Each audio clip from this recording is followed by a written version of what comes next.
Grab your Monopoly board because we're talking about Game Night. That's right, the latest film with Jason Bateman here on Anatomy of Movies. Stay tuned. Welcome to Popcorn Talk, featuring movie discussion, news, and interviews. Popcorn Talk. We talk movies. And now, here's Popcorn Talk's Anatomy of a Movie. That's right, ladies and gentlemen. Your host for today's Game Night, it is Friday after all, is Marisa Serafini. Hello, everyone. Demetri, Panos. Hey, movie fans. How's it going? Staying good. dry? I hope so. And I'm Phil Svitek. So much to talk about. What a wonderful movie. But before we get into all that, allow me to welcome you, the viewer/listener. If you're joining us for the very first time, welcome. You can always subscribe, that way you get latest episodes, and of course we encourage you to comment. If you're returning, welcome back. We appreciate you just the same. Furthermore, we assume that you've seen the movie, therefore it is going to be spoiler filled. And thirdly, you can get our rundown in the description box. It's a PDF. All you have to do is click that and you'll get some tiny bits of information that we'll share, but some of it we won't necessarily get to. As we always kick things off, let's start with overall impressions. Marisa. I really enjoyed this film. I went in expecting a laugh, and I laughed so much more than I thought I was going to, honestly. I liked Horrible Bosses when that movie came out. I thought that was raunchy, funny, and this one it was so funny. Admittedly, I was in the back row in my theater because it was sold out. This movie, a lot of people meant to go see it. And I was, the youngest person in my row.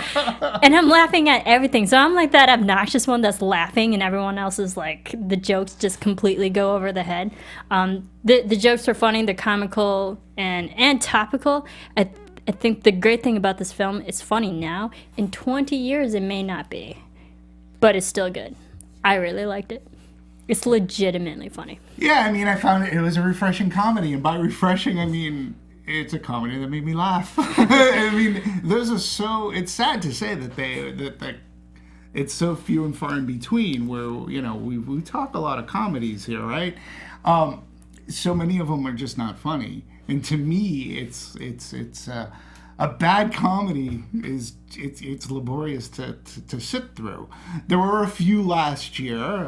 We talked Fist Fight, which we thought, we did, which was very funny. I liked Ladies' Night. I think it's called Ladies' Night. I enjoyed those, but those are two. And there were so many comedies that had come Girls out. Night Out. Girls Trip. Girls Trip. And then Rough Night. There's Rough Night, Girls Trip. Yeah, Rough Night did not like Girls Trip. Very funny. So we had two comedies last year that I actually thought were very funny throughout an entire year, which is sort of sad because comedies used to rule. And then we come to Game Night, and I really liked the trailer, and the movie delivered unexpected laughs, meaning there were shocks to the punchlines. I didn't see the punchlines to the gags coming, and that to me makes for funny comedy when you don't see when nothing's telegraphed, and they'll play out a gag, and then when you get to the punchline you go, whoa, I didn't see that coming, that's really funny. Or the shtick, the slapstick, like just moving a dollar bill slowly across the table, doing it once, twice, and then everybody in the movie is just looking at the person, and the audience, you're looking at the person, but you're laughing because you're in on the joke. Stuff like that I really liked. The concept was, it was frenetic. It had a good energy to it. I liked how it sort of kind of gave a little bit of, there was a little bit of Hitchcock darkness. There was a little bit of darkness to this movie. I liked the way that it was, the cinematography was fun, using light and shadow. The characters were fun. Admittedly, it's not perfect. I think it runs a little long, and it gets a little bit harebrained, and it goes off the rails. It gets crazy when you start to... Really? You thought this was a long film? It's short. Runs a little... It's 134. It's 1 hour and 34 minutes. Yeah, it's over 2 hours. And it could It's have been not over 2 hours. It is 1 hour and 34 minutes. Oh, I thought you meant 134 minutes. No. Yeah, I felt...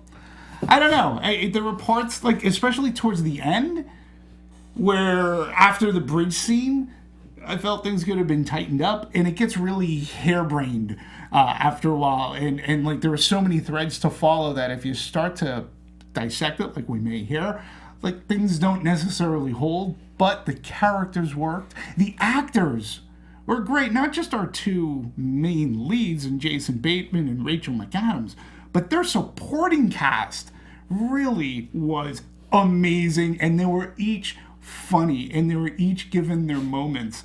So as a comedy, I highly recommend. I am looking forward to seeing this on Blu-ray. I really enjoyed this movie. I liked what they did. The moment this trailer came out, I thought, what a concept. This is brilliant. This is going to be great. And I was really excited for it. And overall, maybe I had higher expectations, but I wasn't as fully thrilled as I could have been. And I think in part, it's due to the fact things get too serious too fast. And then, maybe it's my analytical mind, I'm thinking, okay, either now the second thing is all going to be a hoax, like those cheesy movies where it was like, at the end you get like, oh, it was all a dream. Right. Like, no, it was all fake. Or you're ripping off masks. Yeah. Yeah. So I thought I was going to, I thought, okay, it's either going to have this type of ending or something completely different. And if it has something completely different, then it's going to be a great movie. It had a little bit something, it had ironically both. Right. It combined into one, which was unexpected. But it still didn't live up in the same way. And I think, I don't know, it was just tough. Like, basically Jason's arm is completely shot, and I was like, ooh, this is, I don't know if I want to be laughing at that. So that's what made it a little bit harder for me. The dark humor in it was the way in which it was handled, and I think it was handled, direction worked, but the actors sold it too. Rachel McAdams sold trying to get the bullet out. And that's again, that's gagging. Is that, oh, I think that's bone. And then he lifts up his arm. They're like, what's that on the other side? That would be called the exit wound. Like, and again, they hid that so well that you actually think she's diving for a bullet, but then when you find out there is no bullet to get, you're like, oh my god. And that's the whole thing with the blood. Like, don't start. Those little moments, I really found that's what sold this movie for me. Mm-hmm. Was stuff like that. Yeah. So. Yeah, I don't disagree necessarily. I was laughing too, but I definitely did find myself thinking a little bit more so than I initially would in a comedy. And the like your theater when I saw it was relatively crowded, maybe not sold out like yours, but mine was sold out. I always will argue like some of the best cinematic experience, like going to the theater, it's either a really good comedy or a really good horror movie. Because when you talk about the interaction of the audience and how it relates to the screen, like when everybody laughs in a comedy and it's so infectious, it's hard not to get wrapped up and involved in the theater, in the movie theater, because you're basically with all these strangers and what's happening on screen. Absolutely. So, yeah. Juliet, you got a chance to see it as well. Juliet is our engineer. What did you think of game night before?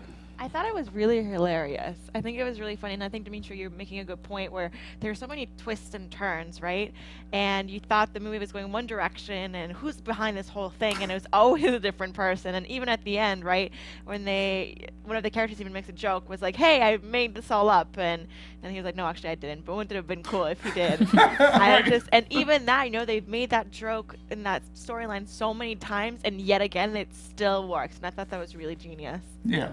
I think the great thing about this humor is that there was so many different types of humor in this movie.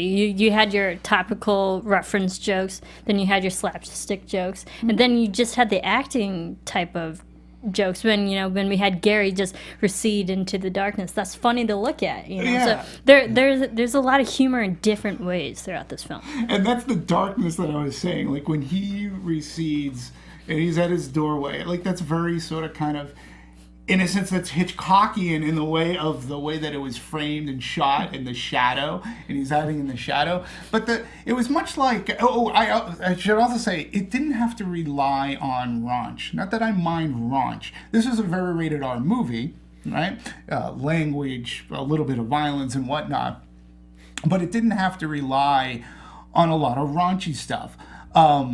And that too, I found like they found different ways to make things comical. And again, I'm not a prude. I got nothing against raunchy movies, but there were things in game night. Like I remember the first Hangover when the first Hangover movie came out, above and beyond the raunch, what I found so funny about that movie is that the jokes are unexpected. I didn't see certain things coming, so when they happened on screen, I was just laughing my ass off. That's what I found in this movie. The joke, a great gag in this thing is where they're being chased by a henchman. They're in an airport. They're in a runway. And they get the belt in the box, and it's like turn, and you're like going, oh my god, yeah, that's so obvious. They do charades, which they're using their game night, so I get the tie-in. But when she finally turns it on, it goes so slow, and they're like, seriously, that's the slowest moving belt. And I'm like going, I didn't see that coming. I thought the guy was gonna get squashed. When they change the rules like that, that's to me good comedy. Yeah. In short things, short bursts. Absolutely. And Marisa, you may note that, okay, you don't know if it's going to hold up for the next 20 years. And when it comes to comedy, I think you have to sort of put that aside as far as writing it. And you know, whatever jokes you can make, whether it be referential and so forth, if it's of the time and it's going to make people laugh, go for it. And because first and foremost, what will make that comedy last is if it's funny to begin with. Right. So I, whether or not it holds later on in life, I don't need it to, but I can still revisit a lot of old Adam Sandler comedies and still find them funny. I love topical in reference and like the slapstick. I'm a huge fan of slapstick. I mean, Laurel and Hardy is still classic. The Stooges are still funny, but I only say that because like the references, as in like there was a BuzzFeed line, there's Django Unchained, there's like something that's still relevant today, but in 20 years no one's gonna really know what these are. So that's I don't know if those same jokes will hit as funny. Maybe there'll be a different layer. But see, for me, this movie doesn't rely on that. So, but I think it's a really great conversation to have, right? Because when you look at movies like A Blazing Saddles, when you look at movies like Airplane, right? I love Airplane. Right? Again, Airplane was rooted, and you could say that movie is dated because of some of the jokes and whatnot, but the movie still remains funny. There's this other duo that came out for like a New York second and a half. They were doing movies like Disaster Movie and such, and they thought that they were the new Mel Brooks. And those movies were so referential and so topical that today, I mean, these movies only came out a couple of years ago. They were so horrible when they came out that today, and because they were so referential, they will not work 2 weeks later because they're so referential. This movie doesn't rely on referential humor, where somebody may not get a BuzzFeed joke, that's fine. But the other gags, I think, carry it through. Yeah. And the characters, people will always still have a game night. People will always get that, right? In this sort of kind of, in our day and age where video games are like really popular, there are still some places, and I've done this twice now, where like you're in a locked room mystery. I don't know if you've ever done this. Escape rooms. Right? Escape rooms, right? That's a big thing. Like this kidnapping thing I've heard about, right? Where you can set some stuff up like that. So it takes up the game night up a notch. It introduces something relatively new. And again, if you care for the characters enough and what they're doing, it's funny.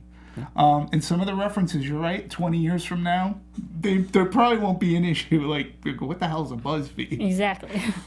And that's when you'll have to explain that to your kids, and that's fine. Oh, yeah, to me, it's no different than like Office Space having old printers and so forth. And it's like, okay, well, listen, that's still very relevant. Whether I've used that or not, who cares?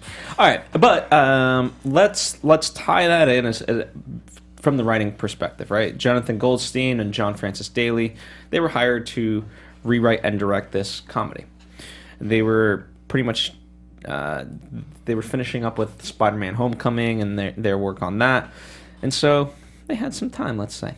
Sure. And they, it felt like a very much a thing that they wanted to do. Originally, Jason Bateman was always kind of on board for this movie, and he was going to direct it, much like he did. Bad Words. Bad Words. Yeah. And it would have been interesting to see him direct it, but they said, we'll do the rewrite, but we wanna direct too, and so they got their shot at it. Yeah, and like the original script was by Mark Perez, who had the general notion of a game night among friends that goes very wrong and becomes a crime movie. So, and like in this movie, definitely has like the comedy and also a crime thriller mystery, some action here and there, and it was actually John Fox who was producer on this film. He used to be at DreamWorks, and it was sold to him, and then he got the directors on board. And then once Rachel McAdams actually got on board with this film, it was officially a go. Yeah, and it was a good role for her. Yeah. And, I mean, well, this, as far as like the crime mystery and so forth, like that's why Clue as a movie, to me, worked. It's, you know, it's like the ultimate sort of fantasy of all that culmination in terms of games. I mean, murder by death. Yeah. When you know, I mean, but that's a different type of, like, that's a slapstick comedy, and you can sort of kind of throw this in there as being a slapstick comedy. You're dealing with a group of people where I think this movie really works, and it may have failed under the hands of somebody else. And I'm not saying anything bad about, like, say, Jason Bateman and directing, but I'm just saying that you separated your people too. Like, they weren't always all together as this group, this game night group. They faction off as couples. Very early on. Very early on. And yet, there wasn't one couple I could have cared less about. Each couple brought their own dynamic to the story, whether it's trying to figure out who the celebrity it was. They had their own story. Denzel. I mean, and again, a very unexpected gag and joke and punchline. Or is it the guy that brings the British woman, the Irish woman, as a ringer, and they each had their own stories that, for me, anyways, was each entertaining, engaging, and I sort of cared. And then the way that everything comes back together seemed organic. So there wasn't one couple that I like, let's get back to the main story. It's like I liked every story thread going through, and that worked. Absolutely. Well, we'll get into the storylines because we love our characters. But before we do, I want to tell you guys about something that you guys will enjoy, hopefully, because I know certainly the characters in the movie could have used this. Because if you want to learn and grow in all areas of your life, then there's a podcast for you. I know we're a podcast, so you already listen to podcasts. The one I'm talking about here, though, is Conversations with Maria Menounos. It's hosted by Popcorn Talk co-founder Maria Menounos, and it drops every Friday on iTunes, just like us. And it features celebrity interviews and influencers, along with secrets and tips on how to be better in all aspects of life, from health and wellness to career and relationships, finances, and more. Let Maria be the big sister you never had. All you have to do is go to iTunes, subscribe, it's free. And be sure to rate and comment, and when you do, let Maria know that we're the ones who sent you by tweeting her at Maria Menounos. And in fact, every so often you might hear me or Demetri be a guest panelist on the show. And you know what's wonderful about the show? Look, you get bogged down with podcasts, right? There's so many out there. How many of them can you point to that are truly positive, right? And not only that, but there's an exuberance of, we know Maria, right? But there's an exuberance that she gives off that for the people who listen to this podcast, you truly will come away being entertained. You won't feel like this is not Dr. Phil. This is not like you're taking... That's this show. Jesus, I hope not. It is a really exuberant, great, positive show with a sunny host, sunny personality that you literally will come walking away entertained, and then if you walk away with something else, like, you're all the more better for listening. And it's just fun. It's just fun to listen to. And that's from a guy's perspective. I know I'm just broadening this audience. So Fair I enough. think it works really well. And the good news is we try to share that goal here with at Anatomy in a different conversation. Absolutely. So hopefully we're of the same ilk. All right. Let's talk about our players, shall we? Yes. Yeah. Let's start with the more of the unusual character. Not the unusual, but let's talk about our friend who brings in the ringer. Yes. What you guys like about him? There's so many things for me that I enjoyed about his character. His character, of course you have to have the stupid one. Right. Honestly, he's the stupid one. But he's so ridiculously stupid you have to Gary. keep laughing at him. And you're like, how thick can this guy get? And then every joke, what makes it so funny is that his character is so serious. Like, he thinks he's funny. Right, and he thinks he's smart. Yeah, and he thinks he's smart. But also, like, something that may have, that went by so quick, but I think a lot of people might have missed it. At the end credits, when they're doing the whole storyboard of everybody, they show his picture, and it says that he was a student of Harvard. I was like, this guy did not go to Harvard. And that's the ironic joke of it. But his character was just, like, ridiculous. Like, every guy you kind of know in the, like, 20s, 30s mixed together.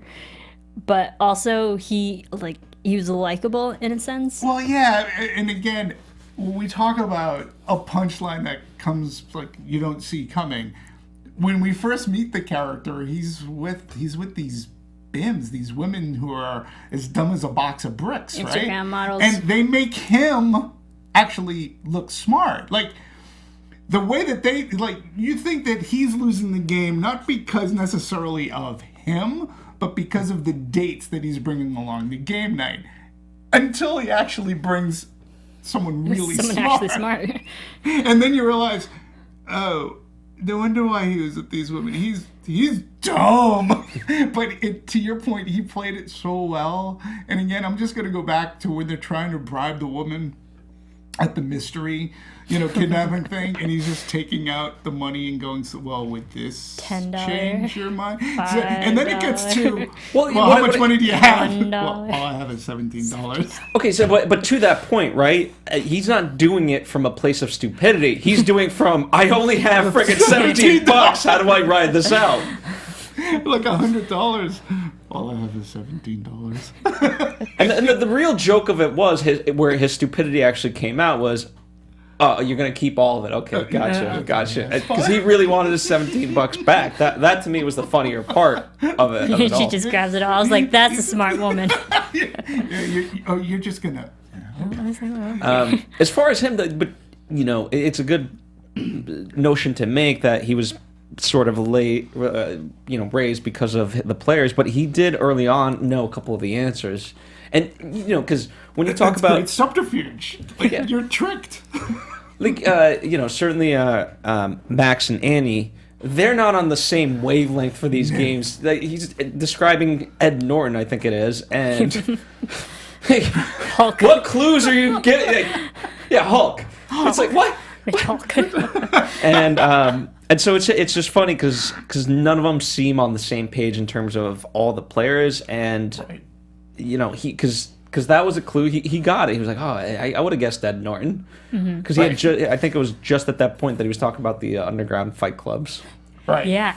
And I did he did have a moment, Ryan had a moment with that he finally got his fight club that he's been dropping the line. So he's like, we're going to eventually see it. You knew that was going to happen. But you do have to give him credit. He's the one that found the egg. I'm like, all right, he does actually serve a purpose. As stupid as he is, he did do a critical action. But he found it in the way that Inspector Clouseau.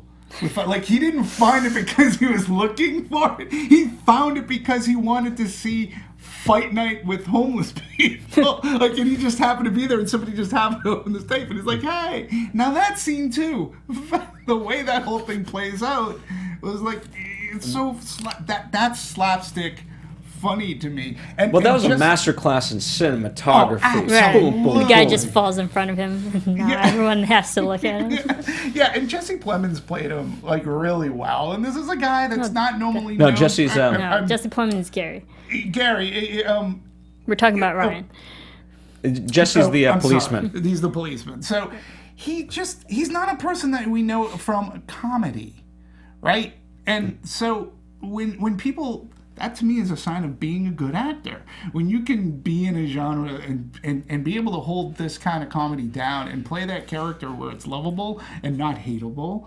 How many times have we seen stupid people on screen? So often. And they become so annoying, right? But he was, like, in a sense, lovable. And the little romance that was budding between him and his ringer, I thought worked.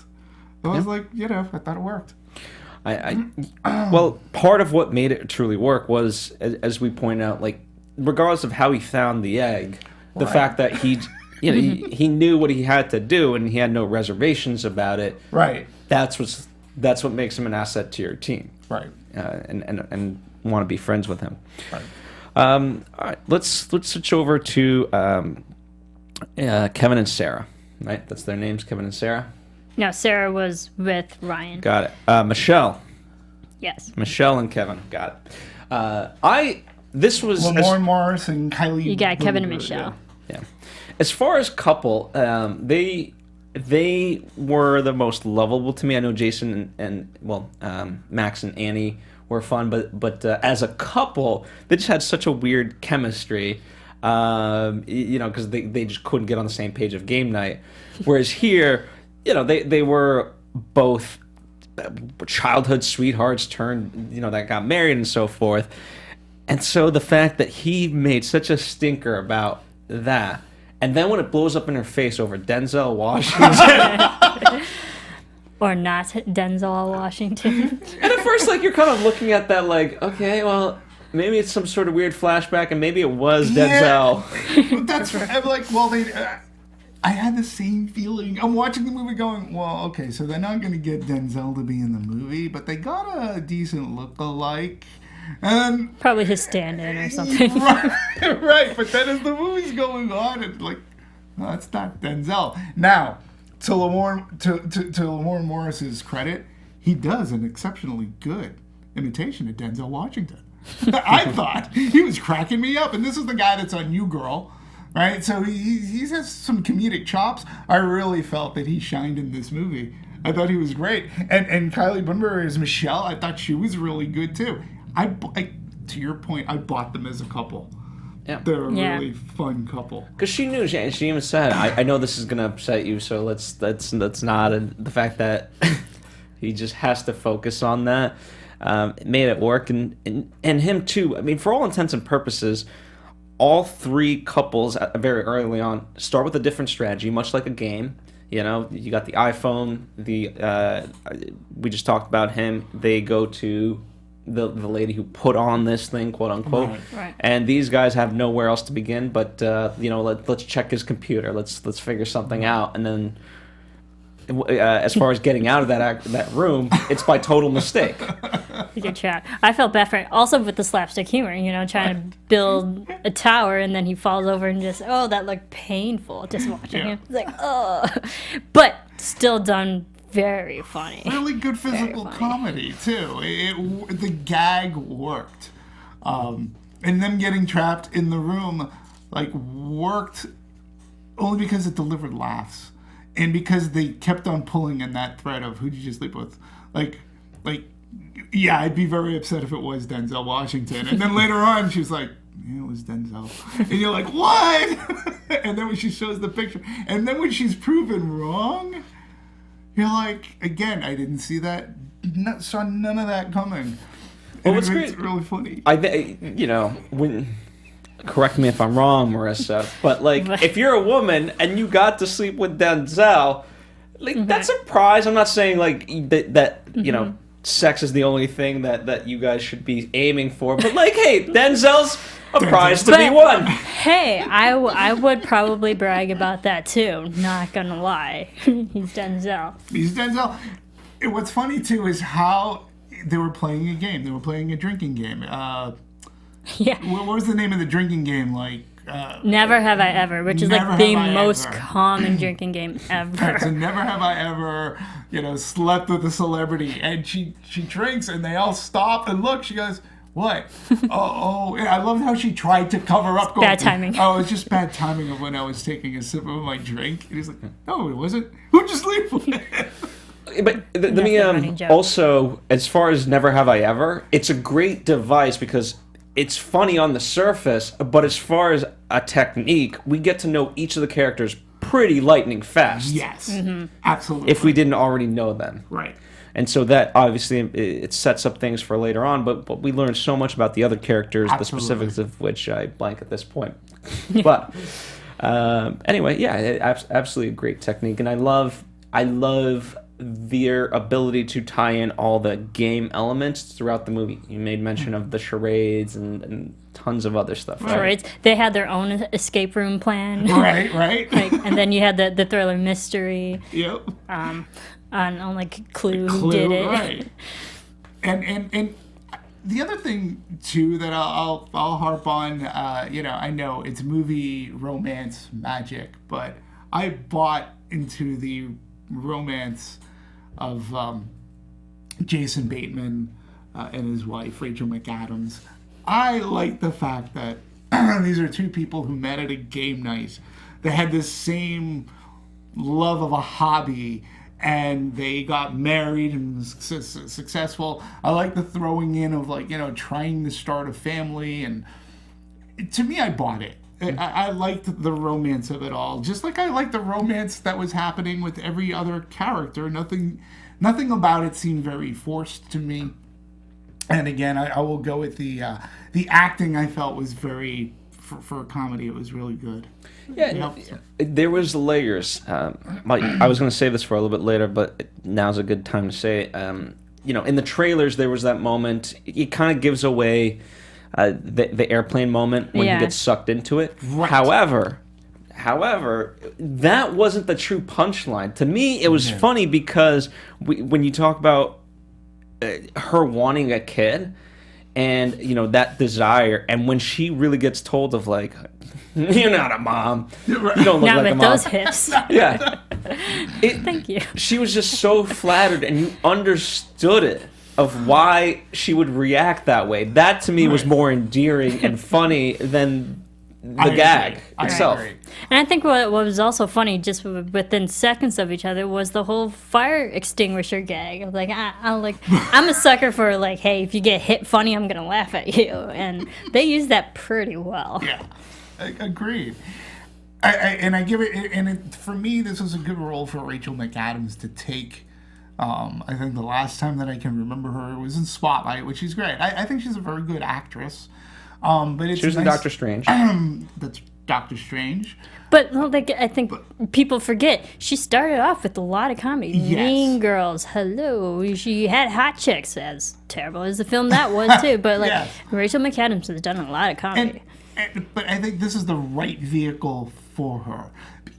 Because like Jason Bateman, she can carry off the sarcasm and yet the innocence and the doe-eyed. Like, oh, really? Oh, my God. Like, and I appreciate that in a woman, that they can switch gears like that. I love sarcasm in a comedy, and I think nobody's as good as right now. Like, Jason Bateman is fantastic at delivering those kind of lines, and I think their chemistry between Bateman and McAdams was awesome. I thought they were really suited to be a couple. I'd like to see them again. But the whole thing with the gun, which again, we've seen this sort of kind of thing before, where we know that the person who's holding the gun is real, and everybody's like, we've seen it going as far back, Weird Science, okay? Oh, yeah. But seeing it with Rachel McAdams and Jason Bateman and how it plays out, and then when he gets shot, and the whole, okay, I read this online, I don't have, the squeaky toy was funny. That's a funny gag. I bought them together. Yeah, they were absolutely fantastic. And Jason has a way, he's generally the straight man in most comedies. Like, Yes. he anchors it, and then everything else around him is what, it provides the helter-skelter. And, as far as that, Annie was just kind of 1 degree removed. Right. And there's a sincerity there, and he's really, the fact that she gets the champagne instead of like vodka to numb the pain. Right. Oh, yeah, Way to pivot.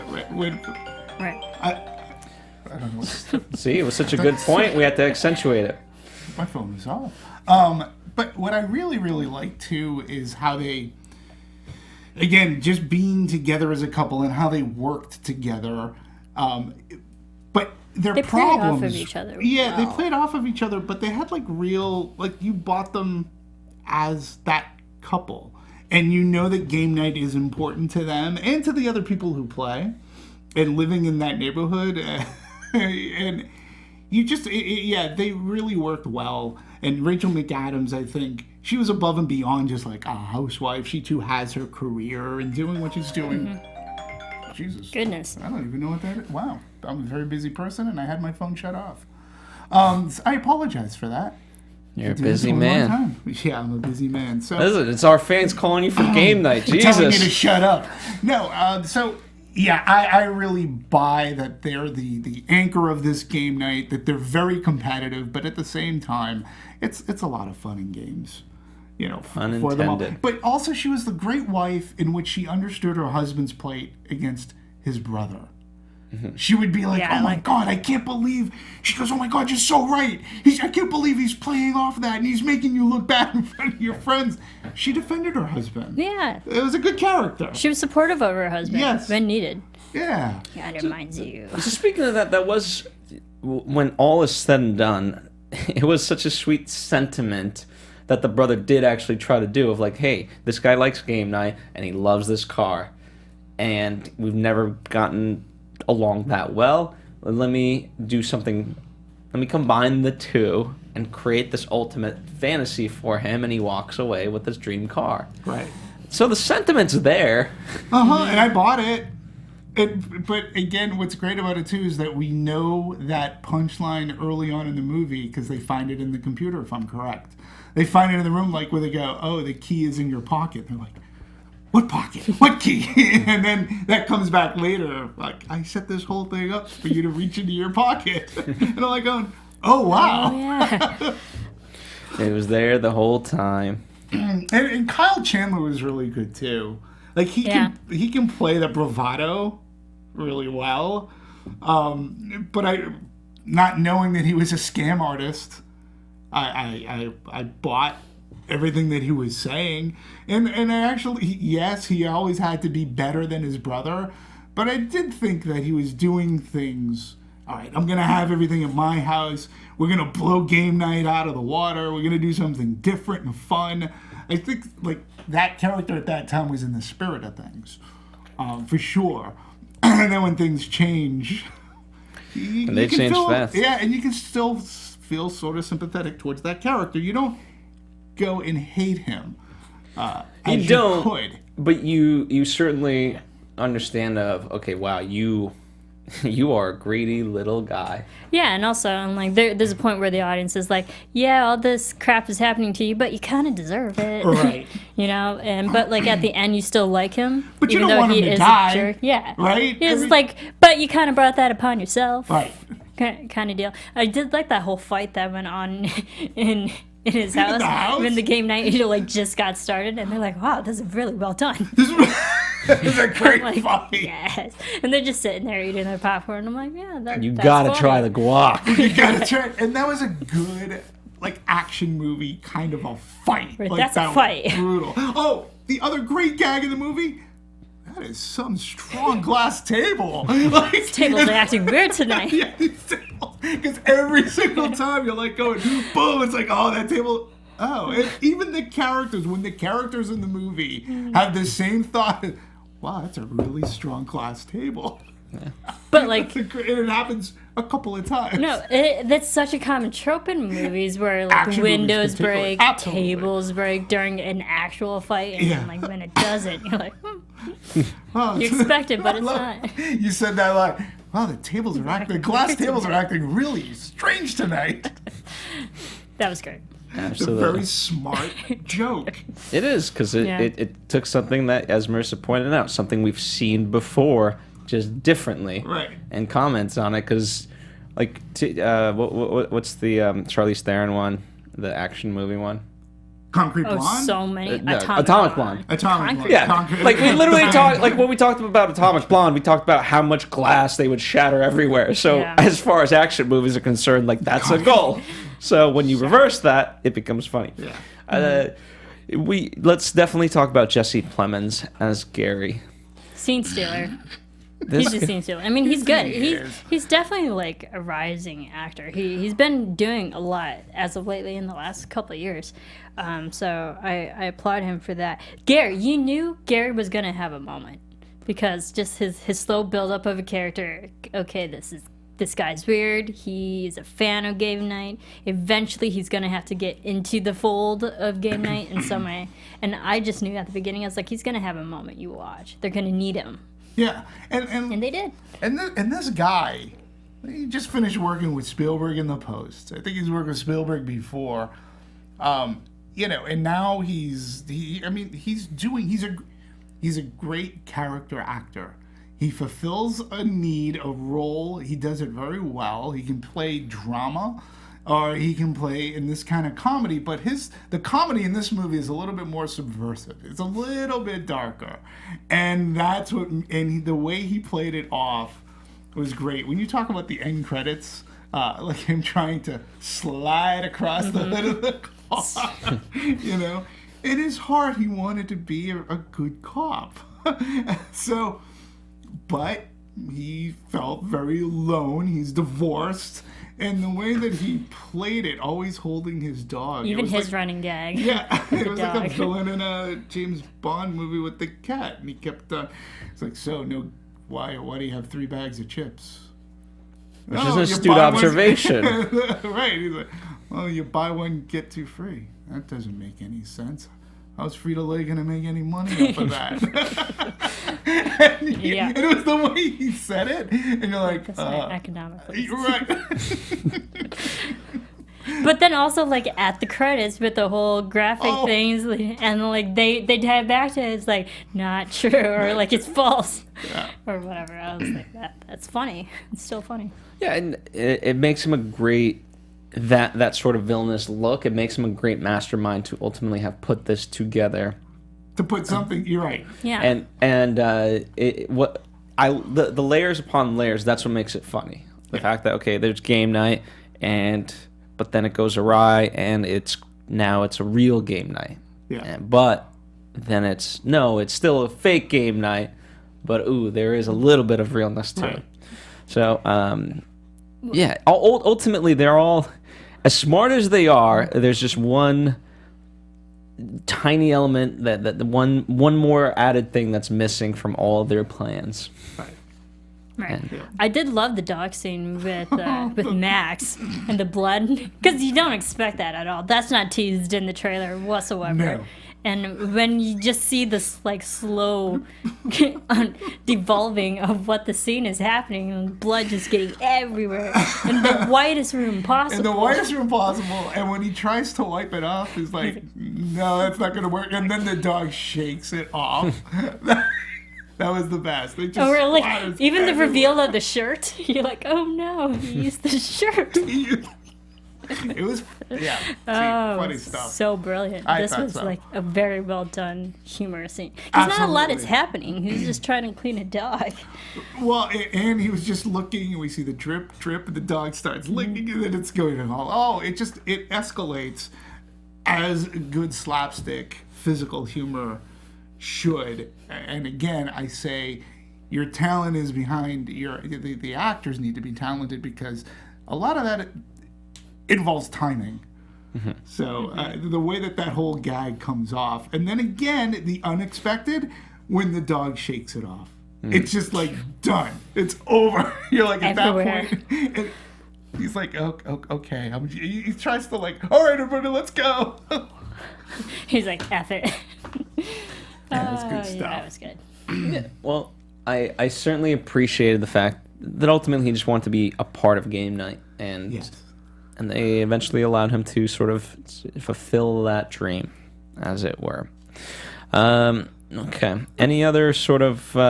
Should we talk about the real part of this movie, aka the Belgian? No, the Bulgarian. Yeah, but one more thing regarding that character. When they're playing at the end, they're playing Pictionary, and he's doing his drawing, and then it's like, no, that's the Shawshank Redemption. It's like, what part of the Shawshank? He goes, well, I remember me seeing crying. that thing. That's me crying. No one's gonna know that. it was the way he delivered it. He goes, "That's me crying when I saw it at my local theater." He goes, "How can you not get that? That's the Shawshank Redemption." And everyone's like, "Okay." Yeah. Well, here's the crazy part is, right? The true joke of it, if you really want to dissect it, and I know that's the antithesis of making comedy, but had they all been friends and childhood friends, because in a game of charades or whatever, there's stuff that I can point to if it was us that's an inside joke, and it could have worked. Yeah. Right. However, they don't know him, and Right. no way anyone was sitting next to him while he was crying in that theater. No. And like to tie it back, like inside jokes, you can tell that like Max and Annie knew each other for so long, because there was a moment when they were playing Pictionary, and Annie draws a box, he draws a box just like a simple square, Right. and they come out with like the most extravagant movie title. Like, how would you get that from a box? Right. But they know each other so well. So and they well. played Yep. with each other so well. Absolutely. So, indeed. And you could tell that it was that guy's wife that was probably the anchor to that team. Yeah. She was no longer there. And he's the only one that's not a couple, so to speak. That's what You know. that's what makes it so hard. Yeah. Listen, you He's gotta the be odd one out. when you're picking game nights. You gotta be brutal. Yeah. You gotta be wise in who you choose. Yeah. All right, so let's talk about the Bulgarian and kind of everyone else involved. I thought, as the thing reveals itself, I thought it was absolutely fantastic, and even like the egg itself, right? You're thinking like the MacGuffin is that, oh, the egg has value. No, what's inside the egg is what has value. Right. And so there's little layers upon layers everywhere. I like this. Like, this is made in China. Again, a joke that you don't necessarily see coming, and when that egg Just flies flies. out and breaks, you're like, oh. And then when she's like, it's made in China, you're like, oh, it's not even a real egg. And when you find out that it's a knock list, Witsec. and I was like, how does witness protection add to all Right. this? Like, we had a murder, now to witness protection. Right. And Michael C. Hall is the Bulgarian. He was funny. I did not expect him whatsoever. They hit him well. When the Bulgarian came on screen, I was like, oh, hi, Michael C. Hall. Yeah. What are you doing Yeah, here? they did a good job hiding him from the trailer. That's another good thing too. The marketing, the trailer did not give everything away, No, which I Yeah. appreciated. they gave the setup, which was the premise enough was funny, gave you a couple laughs, and you were sold. Yeah, you got the bullet. But you didn't have the bullet hole, the exit wound, if I recall. You didn't And have you got the guy getting dragged into the jet, but you didn't get all the stuff that led to the stuff that was on the jet. That's equally, if not as funny as that one gag too. Right. And the trailer doesn't really explain that there's like 3 couples you're following throughout the entire Right. film. Right. Like yeah. 3 different, like multiple different storylines. It was, it was well done. Michael C. Hall in the Bulgarian, he was really good. And then when you find out that it's real, that there is a Bulgarian, that it wasn't just set up, again, which raises the stakes, to when we get to that private jet. Things are a little tense, but again, the chasing the jet down in the car. Oh, I'm gonna fly into that thing. I'm gonna take out the wheel. Oh, like in Taken 3. Yeah. Right. It's like, I have a crazy enough idea, it might just work. It might just work. And I like how they just You missed go it. right under the car. Again, another gag that's really everything that took place on the jet, whether it was slapstick humor like that or physical, or the dialogue was really funny. Yeah, and I love the fact that like oftentimes self-referential of okay, like if something's been used but it's funny, let's use it similarly, just in a slight different way. Right. So ultimately, yeah, they accomplish the same thing, but there's that tiny adage. Just a little different. Speaking of which, as far as production, here's a great quote. It was a conscious decision on our part to try to create a sense of unease with the audience, and that was in our approach with even the camera work. We try to keep it sort of mechanical and soulless so that we didn't give the audience the benefit of having a cameraman there in the scenes where we are supposed to be the kind of freaked out. And not just in lighting. Honestly, we weren't entirely sure if it was going to work because it's kind of a new way to approach a comedy, but fortunately, it only served to amplify the comedy because I think the level of discomfort that you get from those choices serves to make people relieved when there's a joke because it was kind of seesawing back and forth between the two feelings. Right. Yeah, agreed. But like I think for example was the moment when you had the friends at Gary's place asking for his help. They're like, yeah, let's do game night. Right. And he's standing there with his dog and he like slowly recedes. Like that's an actual good moment where you think there'd be like camera motion, but it sets up and looks like a thriller. Yeah. You know? It definitely had a noir quality to it. Yeah. Which again sets it apart and makes it a little bit different from a lot of raunchy types comedies. So it gives you something else to pay attention to. I think for the most part that blending worked. It just provided us something different and it allowed for comedic moments. So I think the cinematography was done a little bit differently in this movie, and the way that the camera were set up. And at the same time, though, it had that kinetic pace of a good slapstick comedy. Yeah. So yeah. And like the chase scene of the egg, that was a time where I feel like they switched their approach from this, but it's very much it almost felt like first person because it's like gotta get that damn egg, and we went so close that thing was right in front of our viewpoint. And everywhere it went, just round and around and around it went. I love that scene. I think it was so well done just because they clearly made it look like a one shot following all of them throughout the house. Very well done in production, and it looks so different from the rest of the film. I think that scene would be cool to watch in 3D, not gonna lie. Yeah, and they chose this house partly because it offered lots of interior balconies. Stairways and levels where they could choreograph the sequence. So it took them several days to figure out all the moves, and then it literally took over a day and a half to shoot, and it's 90 seconds on film.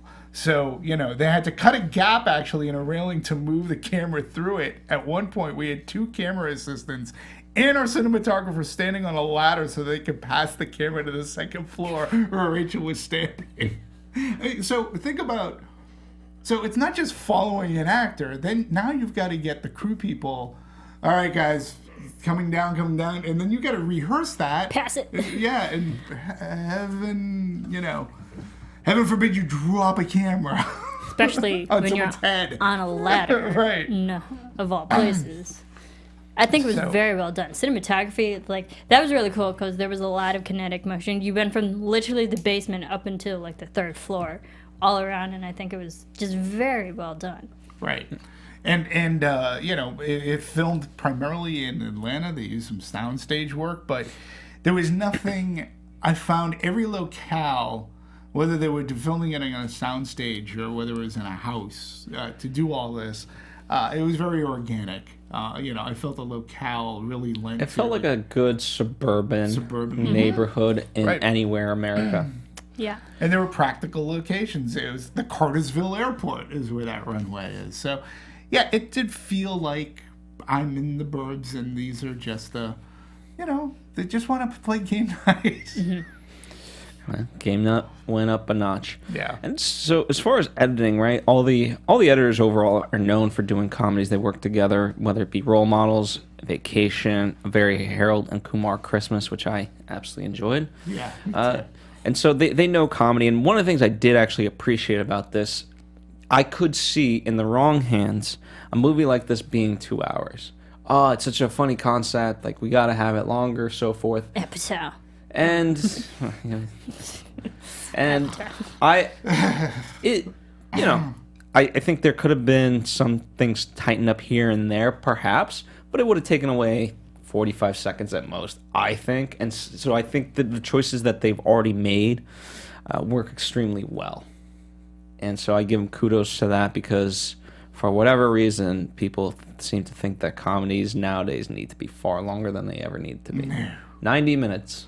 90 minutes is like that. That's a good time. You can go a little over, a little, try not to go a little less. Like I said, for me, the pacing of the movie was working right up until we got to the scene on the bridge.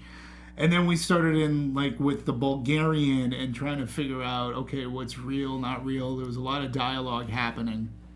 But ultimately, I think, especially, the first half of that movie, it flies so well. And you need to keep that pace.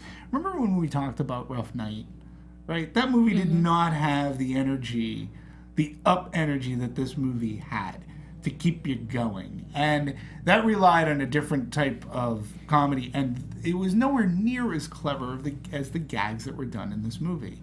In this movie, up to that point, again, when we talk about the Fight Club scene, which is which leads into our egg toss scene, I mean, those are all very well said. Even with two people locked into a room, okay, you have two really good actors who are able to deliver dialogue to one another while trying to figure out how to get out of this room. There was nothing that was boring.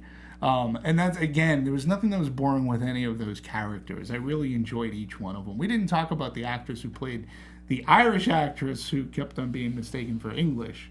Or was she English or Irish? Yeah, she was good. She was very good. And what are you even doing here? Oh, I just want to see how this all plays out. You don't need to be here. This is you don't know us. You don't need to be part of this. Stick around. I'm going to stick around. Yeah, I'll feel bad in the morning. I'll feel bad. Always a good excuse. Yeah. Cliff Martinez did the score for this. I'm surprised. Christoph Lennertz, I thought he's such a comedy realm composer that but I think it worked, and it sold it enough. I actually really like. Julia, can you bring up the Soundtrack. Yeah, the soundtrack. It has a very distinct and fun, energetic. I liked the music because throughout the film, from beginning to the end, you do hear the music a lot, not overbearing, and we've talked about composers who are overbearing, but the music was fun. It sounds like something you would hear in a video game or something, or some type of game. It is technical and technological, some synthesizers here and there, but they actually used a 74-piece ensemble of the Hollywood Studio Symphony, and they recorded it right here in Burbank, not far from us. Pretty neat. Yeah, and he's known for more serious movies, as he likes to put it. I'm the guy you call when the film's characters are doing drugs, getting shot, stabbed, beaten, or blown up.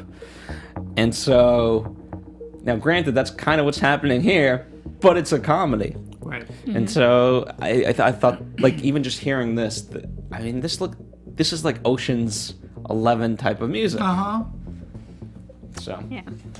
And there was some source well music too, and I was surprised too that they didn't go to Christopher Lennertz as well. But I was thinking too, I think what makes the original Horrible Bosses really funny is that we had good characters and the punchlines to jokes. I was thinking that scene in Horrible Bosses where they come walking out of a bar and it's in slow motion done to music, and then they go, why are we walking in slow motion? You actually thought, so it's jokes like that transcend into this movie, except they make it a literal murder mystery clue kind of thing. But as a comedy director, I think this guy gets the beats right. And he was able to blend, for the most part, fairly well. Absolutely.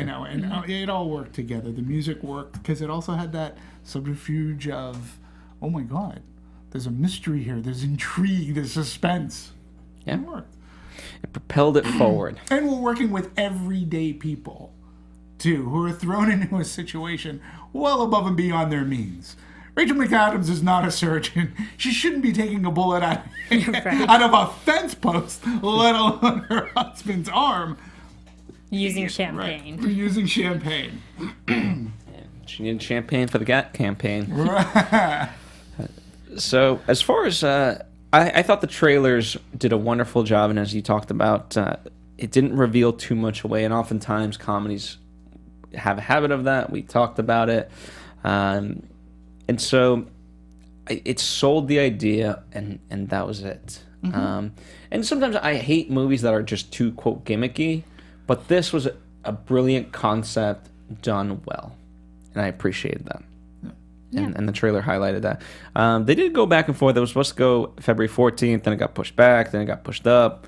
So we landed on February 23rd as the ultimate release date. I can understand February 14th. I mean, you had couples would go see this film, date night / game night. There you go.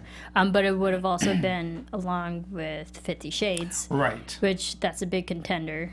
Absolutely. It was a good idea to, like, push back a little, and to your point with the marketing, and to just reiterate, we have talked about, particularly in comedies, when they give too much away in a comedy, you sort of kind of feel that that's all they got. So they're trying to make you laugh to draw you in, but even when you get to those jokes, they're not as funny anymore. So here it works. Like, number one, the other thing that they didn't do, at least that I can recall, they didn't show me scenes in the trailer that didn't end up in the movie. Yeah. Like, you know what I mean? Like, everything I saw in the trailer was in the movie, but the trailer was pretty succinct. It sold me on a concept. And it wasn't a cheat. It didn't cheat the concept. It didn't become another movie. I mean, yes, it had the element of suspense in it, but it still remained at its heart a comedy. So, it didn't do a switch and bait, as trailers can so often do. Yeah, which is unfortunate. Yeah. Numbers-wise, projection was somewhat correct in this. They projected 13 to 21 million opening weekend. It came in at just 400,000 shy of 17 million, so not too bad. Yeah. Overall opening weekend globally about 22 million. Well, yeah, I mean, we've got domestically we're at 21.5 as of February 28th. Globally, it's foreign has done 8 million. So globally, we're at 29.5 million for a movie whose production budget was 37 million. One thing we're neglecting to talk about too is that it's also out there. There's a juggernaut out there called Black Panther, and that movie, like this big tidal wave, is sucking up all of that water and energy. It's tough for movies like A Game Night, which got good reviews, 83%, if I believe, on Rotten Tomatoes, which is pretty decent. B For a plus. comedy. For a comedy, that's unheard of. Yeah. Today, absolutely. And, there was other movies, Natalie Portman, you had Annihilation that's out there. But when you have a movie that, to a small extent, everybody knew Black Panther was going to be huge, but it continues to be huge unexpectedly, like big numbers, breaking records. It's tough for every other movie out there because all the pieces of the pie, and by pieces of the pie I mean the audience, they're going to this. Maybe this week it slows down a little. I would love for more people to find Game Night. Well, sure. It's got a B plus on Cinema Score. If it had an A minus, I would put it more on an A minus. Me too. Myself. And so, but relatively, it's still good word of mouth, and I think you can go see this with your friends, as Marisa said. You can do it as a couple. So there's multiple ways of seeing this movie, or you can just go alone. But I think I think most people will go see it in terms of groups because it's like, hey, let's go have fun. Let me ask you something. Outside of our group, right? Do you know anybody else who's seen the movie?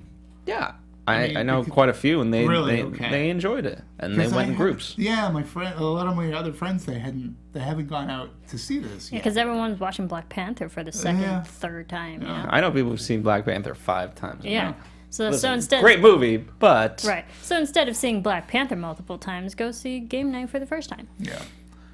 Yeah, I think it's, you know, we are, I believe that in this day and age, at least I am, maybe I don't want to speak for everybody, but I'm starved for good comedies. Because as I said at the top, they are so far and few in between where we get good laughs. And damn it, we need laughs. We need good laughs. And this one does it. This makes a perfect date movie because it's not raunchy. It's not overly raunchy. It has... You know, there's little to be offended by, I think, in this movie. You know, You'd be surprised when people get offended by it. I understand, but we've seen the broad spectrum. You know, we've seen the extreme and such, and this one falls right into a very, very. I think this is a safe comedy. Like I could see if you're over 17. Yeah. Yeah, well, it is rated R. Well, no, So, I get you that. know. That's why, like, I wouldn't send 12-year-olds to this necessarily. Yeah, there were but- 12-year-olds in my audience. Hey, and then listen, I don't have anything against that either, but I wouldn't like say. And here's the other thing about seeing a good comedy. If you do see it by yourself, a good comedy, you're still going to get wrapped up in the laughter. If everybody else is laughing around you, Well, I helps. saw it by myself, and I was laughing. I was the only one Right. laughing in my row. oh, I wasn't the only one laughing, but I was, yeah, I was laughed laughing a loud lot. at some. Yeah, me too. And I think, too, I was pleasantly surprised, and that's why I called it refreshing. Because I remember walking out, and I actually felt good for laughing. We need to laugh today. There's way too much out there that gives us pause, and that's not funny. So this movie had a good concept. It's a good concept movie. This is the kind of movies, in a sense, they would make in the 80s. Let's get a concept. Let's get a cast, and you know, let's slap it together. This is a good concept comedy. Absolutely.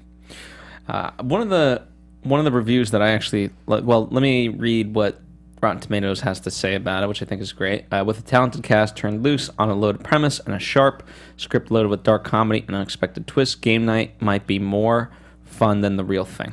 Which, you know, sometimes their Game Night was kind of boring. No offense to Max and Annie, but this one comes from the rap. I actually think this is the last part of it. This frenetic R-rated farce is that rare comic gem that lands on all places without ever going to jail. I thought that was cool. It's true. Great way to write that. Very Yeah, no, it's and it deserves to be seen by more people, and go out to the theater to see it. Especially, like you said, after you've seen Black Panther 5 times, go out, you know, See Game Night. go see Game Night. And there hasn't been a comedy this year that I can recall. That's not like animated or anything. Right, and this was sort of, if I remember, I'd have to look it up, but if I remember, Fist Fight was released In February, Sort of, give or it was take. around, it was the very beginning of the year, and I think that they may have tried to, like, follow that. Like, you know, Fist Fight did okay, but I think this movie is equally, if not a little more funnier than Fist Fight, and we enjoyed Fist Fight a lot, but I think this one wins. The poster could Not be a for little- my money. You thought Fist Fight was a little funnier? Or better? yeah. I mean, I love I didn't Fist see Fight. Fist Don't get me Fight. wrong. I love Anyway. that movie. This movie is, I think the gags are a little smarter for this, but Maybe I'm a little bit dumber. No. Marisa and I have been accused of taking dumb pills. Or maybe that was just me. No, that was both of us. That was the He's saying we were taking stupid pills. stupid pills. Stupid pills. I'll never forget that. We'll never let you live that. I love that. Well, hey, I didn't call you stupid. I said you took But we were stupid taking pills. stupid pills. Stupid. All right. See, it would have been much worse if I said you guys are both stupid. Yeah, Which you're that not. would have been. And then I would have said it was because I was We're taking my like stupid pills. on the Ryan level stupid, or Listen, I don't think he was that dumb. oh no, Well, you he was- And the scale Wait of a minute. You have to give that character credit because he was smart enough to bring in somebody who is stupider than him to make him look smart. Yeah, But like that's- he that's didn't what I'm realize that he was bringing in a smart person until she actually revealed she was pretty smart. And she was just, the way she played it too, she had this look of aghast, especially when giving the money. She's like, you know she can see the bill, right? It's like, you don't have to do it slowly. Oh, I love that Yeah, that's stuff. good. So, All right. it's good. Any final thoughts as we wrap this up, Marisa? Nay. Funny, I would actually buy this when it comes out on DVD. I might actually be down to see it a second time in theaters. It's a funny movie. If you know, somebody who hadn't seen it said, hey, I want to see Game Night, I'd say yes. I've been patiently awaiting for it to show up on pre-order via Blu-ray. It has not, where every other freaking movie you can, Annihilation you can get and pre-order, and I'm sure by the end of the day today, early tomorrow, I think Annihilation for different Red reasons. Sparrow you could probably get, but I know you can already order Black Panther. I mean, but not Game Night for whatever reason. Yeah, but I'll pre-order it. I'll get it. And if somebody were to say, hey, I hadn't seen this, I'd go, yeah, I'll go see it again. Sometimes a comedy works better a second time around because once you get a new layer. You get a new layer, and you're expecting jokes, so you see different things. And if it's a scene where everybody was laughing, you might have missed something that'll make you laugh even more. Absolutely. So, Juliet, what about you? Any final thoughts? You've heard us talk. You haven't really said much, so I want to give you the floor. Thank you. Yeah, I really enjoy this movie, and I think you're right, Demetri. It's the type of movie, if someone hasn't seen it, I cannot wait to share it with someone else. I just reliving those jokes. They're really, really funny. I think it was a big hit for me, for sure. Well, there you have it. I 2 thumbs up, face full of laughs. That's my review. There you go. As lame as it may be. All right. And once again, we wanted truly thank you guys for continuing to listen to us, watch us. And so if this is your first foray, we encourage you to check out other movies we've done. We've done comedies, the ones that we've mentioned, and we've certainly done other movies beyond just comedies. So check that out if you haven't done so already. And let us know your thoughts, your opinions. What was your favorite scenes? What joke made you laugh the most? Let us know. Some of you might not have loved this movie. That's okay. Let us know why. And we're very curious people, so don't just say, I didn't like the movie. Okay, that's fine, but why? Anyway, for more interactions, you can, of course, follow Marisa at Serafini TV. That's right. And at DMovies1701 for Demetri. And please comment. What was the movie we did like a couple of weeks ago that we all sort of kind of didn't like all that much? But I had actually really... Oh, no, it was the... It was Phantom Thread. Phantom Thread. People loved Phantom Thread. They were... Well, I actually had a good conversation with somebody who had his theories, and you know what? Number one, he took such great time to write because he wrote he wrote a mini thesis, right? It's well thought out, and I even said, hey, look, whether I agree with you or not, I appreciate your writing, and I really do. You did it in a thoughtful manner. You weren't a bully about it. You weren't a troll. So whether I agree with it, I did appreciate the fact that you wrote it, and I get what you're saying. So that dialogue has been happening with us, I think more so than just the trolls who will come out to spew the hate. Those people I just ignore, as well as I think we all do. Absolutely. But it still hurts sometimes. And you can follow me at Phil Svitek, and I do have to give a shout out to my first patron, Mick. Thank you, Mick. I appreciate you. If you want to be a patron as well, go to philsvitek.com. All right. Thank you guys as always. We'll catch you next time we'll be doing Annihilation, Red Sparrow, and if nothing else, enjoy the Oscars this weekend. Have fun. Demetri will certainly be tweeting. That's the reason to follow him. Oh, I may be tweeting. Same. We'll see. Well, now you have to. I put it out there. All right, I'll tweet. Bye, guys. From producers Maria Menounos, Kevin Undergaro, Phil Svitek, and the entire Popcorn Talk Network, we would like to thank you for tuning in. For questions or comments, be sure to visit popcorntalk.com. I'm Sir Richard Wentworth, and this has been a presentation of the Popcorn Talk Network. The views expressed herein are those of the hosts only and do not necessarily reflect the views of AfterBuzz TV or its owners or principals.